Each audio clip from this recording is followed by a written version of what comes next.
pagi, salam sehat untuk kita semua.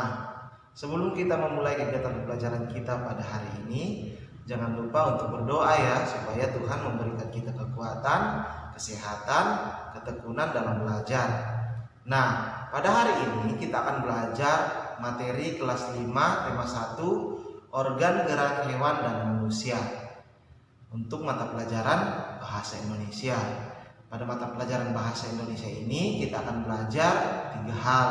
Yang pertama, pengertian ide pokok, jenis-jenis paragraf berdasarkan letak kalimat utamanya, dan bagaimana cara menentukan ide pokok dari sebuah paragraf. Kalian sudah siap untuk belajar? Oke, sekarang kalian perhatikan penjelasan babak berikut ini.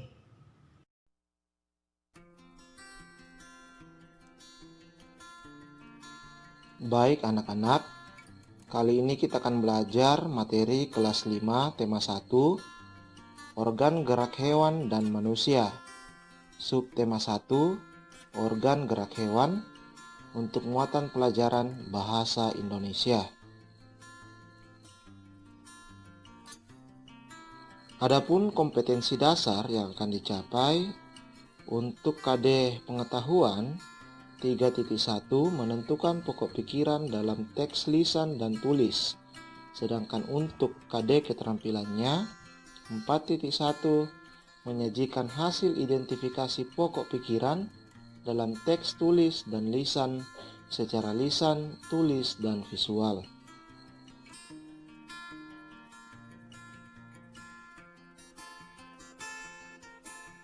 Sebelum kita belajar menentukan ide pokok paragraf, terlebih dahulu kita harus memahami apa itu ide pokok. Ide pokok adalah masalah utama yang dibahas dalam suatu paragraf. Dengan kata lain, apa yang dibicarakan dalam paragraf tersebut. Nama lain dari ide pokok adalah pokok pikiran, gagasan utama, atau gagasan pokok.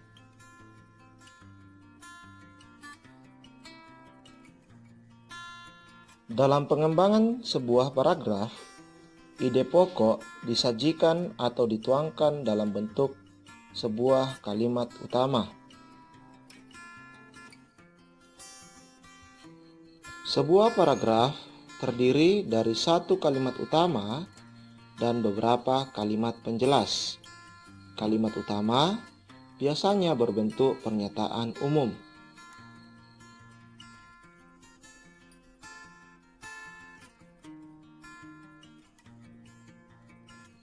Ciri-ciri kalimat utama.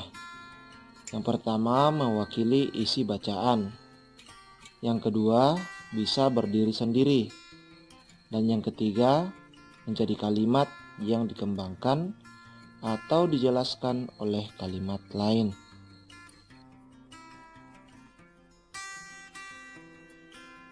Dalam pengembangan sebuah paragraf, kalimat utama dapat diletakkan di awal atau di akhir paragraf, sehingga berdasarkan letak kalimat utamanya ada 3 jenis paragraf. Yang pertama, paragraf deduktif, adalah paragraf yang kalimat utamanya terletak di awal paragraf. Yang kedua, paragraf induktif, yaitu paragraf yang kalimat utamanya terletak di akhir paragraf. Dan yang ketiga, paragraf campuran, yaitu paragraf yang kalimat utamanya terletak di awal dan di akhir paragraf.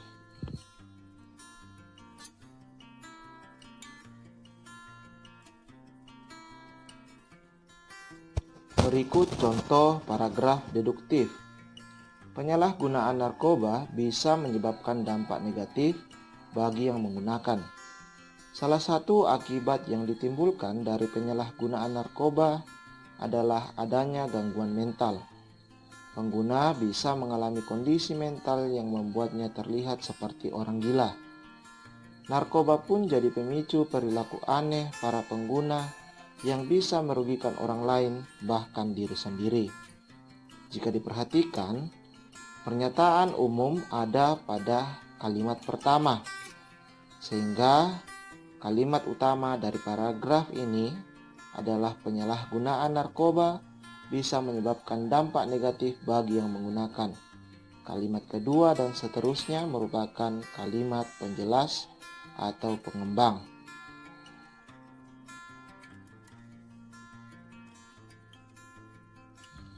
Selanjutnya contoh paragraf induktif. Rina adalah anak yang sangat baik hati. Ia selalu membantu teman-temannya yang sedang membutuhkan, seperti membantu menjelaskan pelajaran yang belum dimengerti. Tak jarang pula, Rina ikut membantu teman-temannya dalam mengejar nilai yang masih di bawah rata-rata. Selain membantu teman, Rina pun senang membantu guru-guru. Ia tak segan-segan membantu para gurunya dengan membawakan buku-buku ke kelas atau ruang guru. Oleh sebab itu, tak heran apabila semua teman sekelas, bahkan guru-guru pun sangat menyukai perilaku baik Rina. Pada paragraf induktif, kalimat utama berbentuk kalimat kesimpulan yang ditandai dengan kata penghubung oleh sebab itu, oleh karena itu, jadi, atau dengan demikian. Sehingga pada contoh ini, kalimat utama terletak pada akhir paragraf. Oleh sebab itu, tak heran apabila semua teman sekelas, bahkan guru-guru pun sangat menyukai perilaku baik Rina.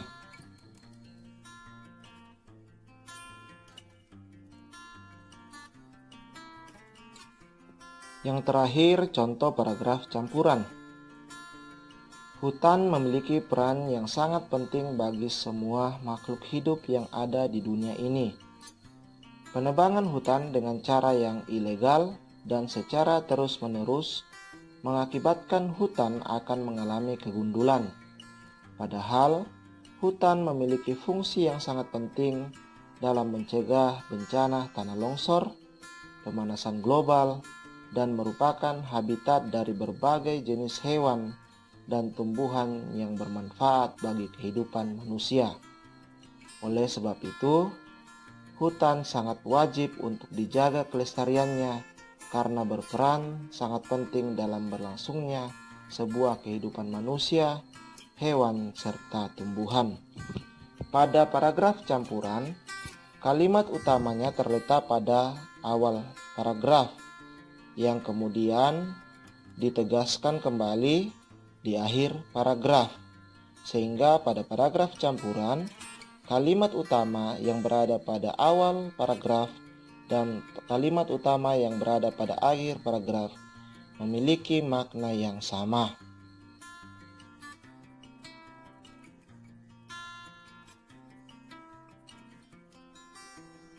Setelah kita memahami pengertian ide pokok, kalimat utama, dan jenis-jenis paragraf berdasarkan letak kalimat utamanya, sekarang kita akan belajar bagaimana cara menentukan ide pokok sebuah paragraf. Ide pokok sebuah paragraf dapat ditentukan dengan 3 cara. Yang pertama, dapat diambil langsung dari kalimat utama. Yang kedua, menyimpulkan kalimat utama. Dan yang ketiga, menyimpulkan isi paragraf.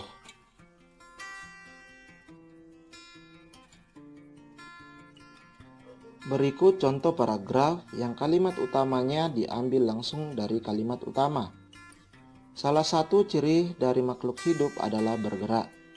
Secara umum, gerak dapat diartikan berpindah tempat atau perubahan posisi sebagian atau seluruh bagian dari tubuh. Makhluk hidup akan bergerak apabila ada rangsangan yang mengenai sebagian atau seluruh bagian tubuhnya. Kalimat utama pada paragraf ini adalah salah satu ciri dari makhluk hidup adalah bergerak, yang kemudian kalimat utama ini juga merupakan ide pokok dari paragraf tersebut.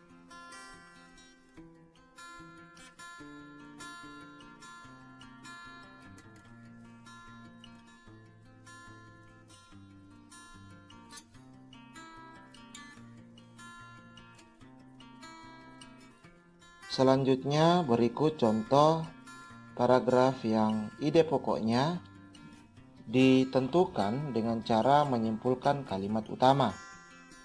Otot disebut alat gerak aktif karena otot memiliki suatu senyawa kimia yang membuatnya dapat bergerak. Pada saat otot yang menempel pada tulang bergerak, otot tersebut akan membuat tulang bergerak. Kalimat utama dari paragraf ini terletak di awal paragraf, yaitu otot disebut alat gerak aktif karena otot memiliki suatu senyawa kimia yang membuatnya dapat bergerak. Karena kalimat utama ini terlalu panjang, maka ide pokok dapat ditentukan dengan cara menyimpulkan atau menyederhanakan kalimat utama. Sehingga ide pokok yang diperoleh dari paragraf ini adalah otot merupakan alat gerak aktif.